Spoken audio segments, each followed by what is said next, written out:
Guarantee ಸರ್ಕಾರದ ದರಬಾರಿನ ಬಗ್ಗೆ ಮಾತನಾಡೋದಕ್ಕೆ ಬಿಜೆಪಿ ವಕ್ತಾರರು ಶರತ್ ಹೆಗ್ಡೆ ಅವರು ಇದ್ದಾರೆ. ಶರತ್ ಜಿ ನಮಸ್ತೆ, ಕಾರ್ಯಕ್ರಮಕ್ಕೆ ಸ್ವಾಗತ.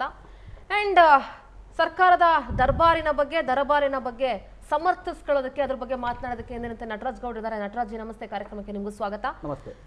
ನೇರ ಸಂಪರ್ಕದಲ್ಲಿ ನಮ್ಮ ಜೊತೆಗೆ ಮನ್ಮುಲ್ನ ಮಾಜಿ ನಿರ್ದೇಶಕಿ ರೂಪಾ ಅವರು ಕೂಡ ಜಾಯ್ನ್ ಆಗ್ತಾ ಇದ್ದಾರೆ. ರೂಪಾಜಿ ನಮಸ್ತೆ, ಕಾರ್ಯಕ್ರಮಕ್ಕೆ ಸ್ವಾಗತ ನಿಮಗೆ. ನಮಸ್ತೆ ಮೇಡಮ್. ನಮಸ್ತೆ. ನಾನು ಮೊದಲಿಗೆ ನಟರಾಜ್ ಗೌಡ್ರ ಹತ್ರನೇ ಮಾತಾಡಬೇಕು. ಇವತ್ತು ಬಹಳ ಖುಷಿಯಲ್ಲಿದ್ದಾರೆ ಅವರು. ಬೆಲೆ ಏರಿಕೆ ಮಾಡಿ ಒಂದು ಶಾಕ್ ಕೊಟ್ಟಿದ್ದೀವಿ, ಯುಗಾದಿ ಗಿಫ್ಟ್ ಕೊಟ್ಬಿಟ್ಟಿದ್ದೀವಿ ಜನರಿಗೆ ಅನ್ನುವಂಥ ಖುಷಿಯಲ್ಲಿದ್ದೀರಿ. Thank you so much. ನಿಮ್ಮ ಉಡುಗೊರೆಗಾಗಿ, ನಾವು ನಿಮ್ಮನ್ನ ಗೆಲ್ಲಿಸಿದ್ದಕ್ಕಾಗಿ, ನಿಮ್ಮ ಪಕ್ಷಕ್ಕೆ ಮತ ಹಾಕಿ ಏನೋ ನಮ್ಮನ್ನ ಉದ್ಧಾರ ಮಾಡ್ತೀರಿ, ಗ್ಯಾರಂಟಿಗಳನ್ನ ಕೊಟ್ಟು ಬಡವ್ರ ಪರವಾಗಿ ನಿಂತ್ಕೊಳ್ತೀರಿ, ಅಥವಾ ಬಡವರು ಅಂತ ನಾನು ಬೇರೆ ಬೇರೆ ಡಿವೈಡ್ ಮಾಡಕ್ ಹೋಗಲ್ಲ, ರಾಜ್ಯದ ಜನರ ಪರವಾಗಿ ನಿಂತ್ಕೊಳ್ತೀರಿ ಅಂತ ಅಂದ್ಕೊಂಡಿದ್ದೆ. ಯಾಕೋ ನೀವು ಅಂದ್ರೆ ನಿಮ್ಮ ಸರ್ಕಾರ, ಕರ್ನಾಟಕದವರು, ಕನ್ನಡಿಗರು ವಿಶಾಲ ಹೃದಯದವರು, ನಾವು ಎಷ್ಟೇ ಬೆಲೆ ಏರಿಕೆ ಮಾಡಿದ್ರು ದೇ ವಿಲ್ ಅಕ್ಸೆಪ್ಟ್.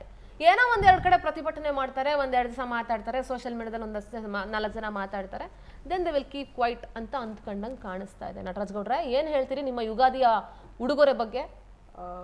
ನೋಡಿ ಸಿಂಧೂರವರೇ, ತಮ್ಮ ಮಾತು ಸಂಪೂರ್ಣ ವ್ಯಂಗ್ಯಮಯವಾಗಿತ್ತು. ಆಮೇಲೆ ನೀವು ಒಂದು ಕಡೆ ಕರೆಕ್ಟಾಗಿ ಹೇಳಿದ್ದೀರಿ, ಇಲ್ಲ ಅಂತ ಹೇಳ್ತಿಲ್ಲ, ಬೆಲೆ ಏರಿಕೆ ಆಗಿದೆ, ಇದಕ್ಕೆ ಕೆಲವರಿಗೆ ಹೊರೆ ಆಗುತ್ತೆ ಅಂತ.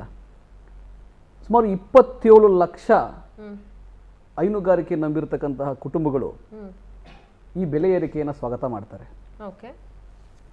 ಆ ರೈತರಿದಾರಲ್ಲ, ಮೇವಿನ ಬೆಲೆ ಜಾಸ್ತಿ ಆಗಿದೆ, ಆ ಪಶು ಸಂಗೋಪನೆ ಮಾಡೋಕ್ಕೆ, ಅವನ ಆರೋಗ್ಯಗಳನ್ನ ಮೇಂಟೈನ್ ಮಾಡಲಿಕ್ಕೆ ಆ ಔಷಧಿಗಳ ಬೆಲೆ ಜಾಸ್ತಿ ಆಗಿದೆ, ವಿಪರೀತ ಜಾಸ್ತಿ ಆಗಿದೆ. ಯಾವುದ್ರ ಮೇಲೆ GST ಬಿದ್ದಿದೆ, GST ತೆರಿಗೆ ಆಗಿಬಿಟ್ಟಿದೆ, ದಿನನಿತ್ಯದ ಎಲ್ಲ ವಸ್ತುಗಳ ಬೆಲೆ ಹೆಚ್ಚಿಗೆ ಆಗಿಬಿಟ್ಟಿದೆ, ದಿನನಿತ್ಯದ ಎಲ್ಲ ವಸ್ತುಗಳ ಬೆಲೆ ಹೆಚ್ಚಿಗೆ ಹಾಕಿದೆ, ಎಲ್ಲರ ಮೇಲೂ GST ಬಿದ್ದುಬಿಟ್ಟಿದೆ. ಯಾಕೆ ಆ ಥರ ಆಗಿದೆ ಅಂದರೆ ಪೆಟ್ರೋಲ್ ಡೀಸೆಲ್ ಬೆಲೆ ಹೆಚ್ಚಿಗೆ ಆಗಿಬಿಟ್ಟಿದೆ. ಪೆಟ್ರೋಲ್ ಡೀಸೆಲ್ ಬೆಲೆ ಹೆಂಗೆ ಹೆಚ್ಚಿಗೆ ಆಗಿದೆ ಅಂದರೆ ಕೇಂದ್ರ ಸರ್ಕಾರ ಎಲ್ಲರ ಮೇಲೂ GSTಗಳನ್ನ ಹಾಕ್ಬಿಟ್ಟು ಎಕ್ಸೈಸ್ ಡ್ಯೂಟಿ ಹೆಚ್ಚಿಗೆ ಮಾಡಿಬಿಟ್ಟು ಪೆಟ್ರೋಲ್ ಡೀಸೆಲ್ ಮೇಲೆ ಎಲ್ಲದರ ಬೆಲೆ ಹೆಚ್ಚಿಗೆ ಆಗಿದೆ. ಕರ್ನಾಟಕ ರಾಜ್ಯದಲ್ಲಿ ರೈತರು ಒಕ್ಕೂಟಗಳು 10 ರೂಪಾಯಿ ಹೆಚ್ಚಿಗೆ ಮಾಡಬೇಕು ಪರ್ ಲೀಟ್ರು ಅಂತ ಒತ್ತಾಯ ಮಾಡ್ತಾಯಿದ್ದು, ವರ್ಷಗಳಿಂದ ಒತ್ತಾಯ ಮಾಡ್ತಾಯಿದ್ದು. ನೋಡಿ, ಇಡೀ ಭಾರತದಲ್ಲಿ ದೆಹಲಿನಲ್ಲಿ 58 ರೂಪಾಯಿ, ಆಂಧ್ರ ಪ್ರದೇಶದಲ್ಲಿ 58 ರೂಪಾಯಿಂದ 60 ರೂಪಾಯಿ, ಕರ್ನಾಟಕದಲ್ಲಿ ಇವತ್ತು 44 ರೂಪಾಯಿ 48 ರೂಪಾಯಿ ಆಗ್ತಾ ಇದೆ. ಈ ಬೆಲೆ ಏರಿಕೆ ಇದೆಯಲ್ಲ, ಈ ಬೆಲೆ ಏರಿಕೆ ಕಂಪೇರ್ ಮಾಡಿ ಪಕ್ಕದ ರಾಜ್ಯಗಳಿಗೆ, ಮಹಾರಾಷ್ಟ್ರ, ಕೇರಳ, ಆಂಧ್ರ ಪ್ರದೇಶ ಪಕ್ಕದ ರಾಜ್ಯಗಳಿಗೆ ಕಂಪೇರ್ ಮಾಡಿಬಿಟ್ರು ಕೂಡ ಅತ್ಯಂತ ಕಡಿಮೆ ಇದೆ.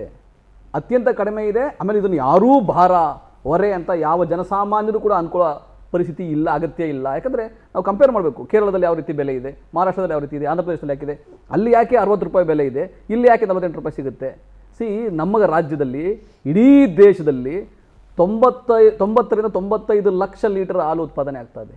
ಕಳೆದ ವರ್ಷ 1 ಕೋಟಿ ಲೀಟರ್ ಹಾಲು ಉತ್ಪಾದನೆಗೆ ಹೋಗ್ಬಿಟ್ಟಿತ್ತು. ರಾಜ್ಯ ಸರ್ಕಾರ ಬಂದಾಗ, ಪ್ರಥಮ ಸರ್ಕಾರ ಬಂದಾಗ 2013-18ವರೆಗೂ ನಾವು ಪಶು ಭಾಗ್ಯ, ಕೃಷಿ ಭಾಗ್ಯ, ಇದೆಲ್ಲ ಕ್ಷೀರ ಭಾಗ್ಯ, ಇದು ಯೋಜನೆಗಳು ಕೊಟ್ಟು ಆವಾಗ 65 ಲಕ್ಷ ಲೀಟ್ರ್ ಹಾಲು ರೀಚ್ ಆಗಿತ್ತು. ಆ ರೈತರ ಹಾಲನ್ನು ನಾವು ಸಬ್ಸಿಡಿ ದುಡ್ಡು ಅವ್ರು ಕೊಟ್ಟು ಆ ಹಾಲನ್ನು ತಗೊಂಡು ಅವರ ಮಕ್ಕಳಿಗೆ, ಹಳ್ಳಿನಲ್ಲಿ ಶಾಲೆಗಳಲ್ಲಿ ಹೋಗೋ ಮಕ್ಕಳಿಗೆ ಕ್ಷೀರಭಾಗ್ಯ ಅಂತೇಳಿ ಹಾಲನ್ನು ಕೊಡೋ ಕೆಲಸ ಶುರು ಮಾಡಿದ್ವಿ. ಯಾಕಂದರೆ ಆ ರೀತಿ ಹೆಚ್ಚಿಗೆ ಆಯಿತು, ಏನಂದರೆ ಬೆಳವಣಿಗೆ ಆಯಿತು. ಕರ್ನಾಟಕ ಇಡೀ ದೇಶ ನಂಬರ್ 2 ಇದೆ ಈಗ ಹೈನುಗಾರಿಕೆಯಲ್ಲಿ. ಈಗ 95 ಲಕ್ಷ ಲೀಟ್ರ್ ಹಾಲು ಉತ್ಪಾದನೆ ಆಗ್ತಾ ಇದೆಯಲ್ಲ, ಆ ರೈತರ ಉತ್ಪಾದನೆಗೆ ಹೆಚ್ಚಾಗಿರೋದಕ್ಕೆ ಇಲ್ಲಿ ಬೆಲೆ ಇನ್ನೂ ಕಡಿಮೆ ಸಿಗ್ತಾ ಇದೆ. 44-48 ರೂಪಾಯಿ ಆಗ್ತಾ ಇದೆ. ಇಡೀ ದೇಶದಲ್ಲಿ ದೆಹಲಿಗೆ, ಕರ್ನಾಟಕದಿಂದ ಪ್ರತಿದಿನ 2.5 ಲಕ್ಷ ಲೀಟರು ಹಾಲು ಹೋಗ್ತದೆ. ಆ ರೀತಿ ಅಂದರೆ ಅವು ಬೇರೆ ಬೇರೆ ಕಂಪನಿಗಳು ಈ ಹಾಲನ್ನು ತೆಗೆದುಕೊಂಡು ಹಾಲಿನ ಉತ್ಪನ್ನಗಳನ್ನ ಮಾಡಿಕೊಂಡು ಅವ್ರು ವ್ಯಾಪಾರ ಮಾಡ್ತಾ ಇದ್ದಾರೆ. ಯಾಕಂದರೆ ಇಲ್ಲಿ ಕಡಿಮೆ ಬೆಲೆ ಇದೆ ಅಂತ. ಈ ಬೆಲೆ ಹೆಚ್ಚಿಗೆ ಆಗಿರೋದು ಖಂಡಿತವಾಗಿ ರಾಜ್ಯದ ಜನತೆಗಾಗಲಿ ಯಾರಿಗೂ ಹೊರೆ ಅಲ್ಲ, ರೈತರಿಗೆ ಸಣ್ಣ ಮಟ್ಟದ ಒಂದು ಖುಷಿ ಆಗುತ್ತೆ, ಅವ್ರಿಗೆ ಅನುಕೂಲ ಆಗುತ್ತೆ. ಅವರಿಗೆ ಮುಂದಿನ ಇನ್ನೂ ಅತಿ ಹೆಚ್ಚಾಗಿ ಹೈನುಗಾರಿಕೆಗೆ ಅವ್ರು ತೊಡಗಿಸ್ಕೊಳ್ಳಿಕ್ಕೆ, ಪಶುಸಂಗೋಪನೆಗೆ ತೊಡಗಿಸ್ಕೊಳ್ಳಿಕ್ಕೆ ಅವ್ರಿಗೆ ಅನುಕೂಲ ಆಗುತ್ತೆ. ಹಾಗಾಗಿ ಇದೊಂದು ಸ್ವಾಗತ ಮಾಡಬೇಕಾದ್ದು. ಇದರೊಳಗೆ ಯಾವ ರೀತಿಯ ವ್ಯಂಗ್ಯ ಯಾರು ಮಾಡೋದಾದರೆ ಅದು ರೈತರಿಗೆ ಮಾಡೋ ಅಪಮಾನ ಆಗುತ್ತೆ. BJP ಏನಾದ್ರು ಕೌಂಟ್ರ್ ಮಾಡೋಕ್ಕೆ ಹೋದರೆ ರೈತರಿಗೆ ಮಾಡೋ ಅಪಮಾನ ಆಗುತ್ತೆ. ಯಾಕಂದರೆ BJP ಸರ್ಕಾರದಲ್ಲೂ 2022ರಲ್ಲಿ ಗ್ಯಾರಂಟಿ ನಾವು ಇವಾಗ ಕೊಡ್ತಾ ಇದ್ದೀವಿ, ಆ ಸಮಯದಲ್ಲಿ ಏನೂ ಕೊಟ್ಟಿರಲಿಲ್ಲ ಜನತೆಗೆ. ಅವರು ಕೋವಿಡ್ ಟೈಮಿಂದ ಆಚೆಗೆ ಬಂದಿದ್ವಿ, ಆವಾಗಲೇ ಅವರು 2 ರೂಪಾಯಿ ಹೆಚ್ಚಿಗೆ ಬೆಲೆ ಮಾಡಿದ್ರು. ಅದು ರೈತರಿಗೆ ಅನುಕೂಲ ಆಗೋದಾದ್ರೆ ನಾವು ಸ್ವಾಗತ ಮಾಡ್ತೀವಿ, ಯಾರು ಅದನ್ನ ಟೀಕೆ ಮಾಡ್ಲಿಕ್ಕೆ ಸಾಧ್ಯ ಆಗೋದಿಲ್ಲ. ಅಲ್ಲ, ನಾನು ನನ್ನ ಮಾತಿನ ಮಧ್ಯದಲ್ಲಿ ನಾನು ಹೇಳಿದೆ, ನೀವೇನಾದ್ರೂ ಸಂಪೂರ್ಣ 4 ರೂಪಾಯಿನೂ ರೈತರಿಗೆ ಕೊಡೋದಾದ್ರೆ ಅದಕ್ಕೆ ನಮ್ದು ಕಾಂಟ್ರಿಬ್ಯೂಷನ್ ಇರುತ್ತೆ ಅಂತ ನಾನು ಆರಂಭದಲ್ಲೇ ಹೇಳಿದೆ. ಈ 4 ರೂಪಾಯಿನೂ ನೇರವಾಗಿ ರೈತರಿಗೆ ಹೋಗುತ್ತಾ? ಅದು ನಮ್ಮ ಪ್ರಶ್ನೆ. ನೀವು ಹೇಳ್ಬೋದು ಹೋಗುತ್ತೆ ಅಂತ ಹೇಳ್ಬೋದು, ಕರೆಕ್ಟ್. ಅದಕ್ಕೆ ಪ್ರೂಫ್ ಬೇಕು. ಅದಕ್ಕೆ ಏನು ಗೊತ್ತಾ, ಅದು ಪ್ರೂಫ್ ಏನು ಗೊತ್ತಾ, ನೋಡಿ ಎಲ್ಲ ಒಕ್ಕೂಟಗಳಿದಾವಲ್ಲ, ಈ ಹಾಲು ಒಕ್ಕೂಟಗಳ ವೆಚ್ಚ ಇದೆಯಲ್ಲ, ಇದು 3%ವರೆಗೂ ವೆಚ್ಚ ಆಗಿದೆ. ಏನು ಅವರ ವ್ಯವಹಾರದಲ್ಲಿ 3% ರೂಪಾಯಿವರೆಗೂ. ಮಾನ್ಯ ಮುಖ್ಯಮಂತ್ರಿಗಳು ಈ ವರ್ಷ ಅದನ್ನು ಹೆಂಗಾದ್ರೂ ಮಾಡಿ 2.5%ಗೆ ನೀವು ಇಳಿಸಲೇಬೇಕು, ಮುಂದಿನ ವರ್ಷಕ್ಕೆ ಅದನ್ನು 2% ಇಳಿಸಲೇಬೇಕು. ಯಾಕಂದರೆ ಈಗ ತಾಂತ್ರಿಕತೆ ಬಂದಿದೆ, ಟೆಕ್ನಾಲಜಿ ಉಪಯೋಗಿಸ್ಕೊಂಡು ಯಂತ್ರಗಳನ್ನ ಉಪಯೋಗಿಸ್ಕೊಂಡು ಸಂಸ್ಕರಣೆ ಮಾಡ್ತಾರೆ.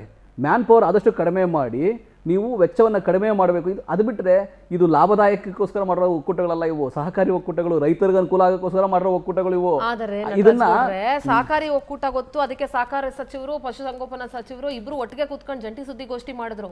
ಆದರೆ ಇದು ಎಷ್ಟರ ಮಟ್ಟಿಗೆ ರೈತರೇ ಎಷ್ಟೋ ಸಲ ಹೇಳಿದ್ದಾರೆ, ಇದು ನಮಗೆ ತಲುಪ್ತಾ ಇಲ್ಲ. ರೈತರೇ ಹೇಳಿದ್ದಾರೆ, ನೀವು ಅದಕ್ಕೇನಾಗುತ್ತೆ ಗೊತ್ತಾ, ಅದಕ್ಕೆ ಒಂದೇ ಒಂದು ವಿಷಯ ನಾನು ಹೇಳ್ತೀನಿ. ಕಳೆದ 4 ತಿಂಗಳ ಈ ಬೆಂಬಲ ಬೆಲೆ ಇದೆಯಲ್ಲ, 90,000 ರೈತರಿಗೆ 4 ತಿಂಗಳ ಸುಮಾರು 650 ಕೋಟಿ ರೂಪಾಯಿ ಇನ್ನೂ ಹಣ ಬಿಡುಗಡೆ ಆಗಿರಲಿಲ್ಲ. ಆಗಾಗ ನಮ್ಗೆ ಇನ್ನೂ ಕೊಟ್ಟಿಲ್ಲ ಅಂತ ಹೇಳ್ಬೋದು ಅಷ್ಟೇ. ಬಿಟ್ಟರೆ ಅದನ್ನು ಮುಖ್ಯಮಂತ್ರಿಗಳು ಹೇಳಿದ್ದಾರೆ ಅದನ್ನು ಬಿಡುಗಡೆ ಮಾಡಿ ಅಂತ ಹೇಳಿ ಆಲ್ರೆಡಿ ಆದೇಶ ಮಾಡಿಬಿಟ್ಟಿದ್ದಾರೆ. ಅದು ಬಿಟ್ಟರೆ ಬೇರೆ ಎಲ್ಲೋ ರೈತರಿಗೆ ತಲುಪಲ್ಲ ಆ ಥರ ಏನಿಲ್ಲ. ಯಾಕಂದರೆ ಈ ಹಣ ಇದೆಯಲ್ಲ, ಇದು ಸಹಕಾರ ವ್ಯವಸ್ಥೆ ಹೆಂಗೆ ಅಂದರೆ ರೈತರಿಗೆ ಅನುಕೂಲ ಆಗಲಿ ಅಂತ ಮಾಡಿರೋ ವ್ಯವಸ್ಥೆನೇ. ಅದು ಬಿಟ್ಟರೆ ನಿರ್ವಹಣಾ ವೆಚ್ಚಗಳು, ಆಡಳಿತಾತ್ಮಕ ವೆಚ್ಚಗಳು ಸ್ವಲ್ಪ ಆಗಬಹುದು, ಒಕ್ಕೂಟಗಳು ಬಿಟ್ಟರೆ ಯಾವ ಲಾಭದಾಯಕನೂ ಅಲ್ಲ, ಯಾರಿಗೂ ಅನುಕೂಲನೂ ಅದರಿಂದ ಬರೋದಿಲ್ಲ. ವೈಯಕ್ತಿಕವಾಗಿ KMF ಅಥವಾ ಮನ್ಮುಲ್ಲು ಇದ್ರ ಬಗ್ಗೆ ಎಲ್ಲ ನೀವು ಹೇಳ್ತಾ ಇದ್ರಿ, ಭೀಮಾ ನಾಯಕರು ಹೇಳ್ತಾ ಇದ್ರು, ನೀವು ಹೇಳಿದ್ರಿ ಇಲ್ಲಿ ಲಾಭದಾಯಕ ಅಲ್ಲ, ಲಾಭಕ್ಕೋಸ್ಕರ ಮಾಡ್ತಿರೋದಲ್ಲ. ಹೌದು, KMF ಅಲ್ಲಿ, ಮನ್ಮುಲ್ಲಲ್ಲಿ, ಇನ್ನೊಂದ್ ಕಡೆ ಮತ್ತೊಂದ್ ಕಡೆ ಹಗರಣಗಳು ನಡೆದೇ ಇಲ್ವಾ ನಟರಾಜ್ ಗೌಡ್ರೆ? ಲಾಭ ಇಲ್ಲದೇನೆ ಹಗರಣ ನಡೀತಾ? ಲಾಭ ಇಲ್ಲದೇನೆ ಹಗರಣ ನಡೀತಾ? ನಾವು ಅದೆಲ್ಲ ಕರೆಕ್ಟ್ ಇದೆ. ಎಲ್ಲೋ ಒಂದ್ ಕಡೆ ಭ್ರಷ್ಟಾಚಾರ ಆಗಬಹುದು. ಲಾಭ ಇಲ್ಲದೇನೆ ಅಲ್ಲಿನ ಅಧ್ಯಕ್ಷ ಸ್ಥಾನಕ್ಕೆ ಅಷ್ಟು ಚುನಾವಣೆಗೆ ಅಷ್ಟೊಂದು ಇಲ್ಲ ನೋಡಿ, ಡಿಮ್ಯಾಂಡ್ ಇರುತ್ತಾ? ಅದು ರಾಜ್ಯ ಮಟ್ಟದ ಒಂದು ದೊಡ್ಡ ಸಂಸ್ಥೆ. ಅದು ನಾನು ಹೇಳಿದ್ನಲ್ಲ, 27 ಲಕ್ಷ 28 ಲಕ್ಷ ರೈತರ ಕುಟುಂಬಗಳೊಳಗೆ ಇದಾಗಿದೆ. ಈ ವ್ಯವಸ್ಥೆ ಇದೆಯಲ್ಲ, ತುಂಬಾ ದೊಡ್ಡದೊಂದು ವ್ಯವಸ್ಥೆ. ಆಮೇಲೆ ಅದಕ್ಕೊಂದು ಗೌರವ, ಒಂದು ಹೆಮ್ಮೆ ಇರುತ್ತೆ. ಇದು ರೈತರಿಗೆ ಕೆಲಸ ಮಾಡಿದ್ರೆ, ಸೇವೆ ಮಾಡಿದ್ರೆ.